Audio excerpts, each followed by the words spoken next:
இளையவனின் இடையொரு நூலகம்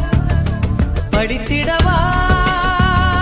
பணிவிழும் இரவுகள் ஆயிரம் இடைவெளி எதற்கு சொல் நமக்கு உன்னாடம் ஒரு முறை விடுமுறை எடுத்தால் என்ன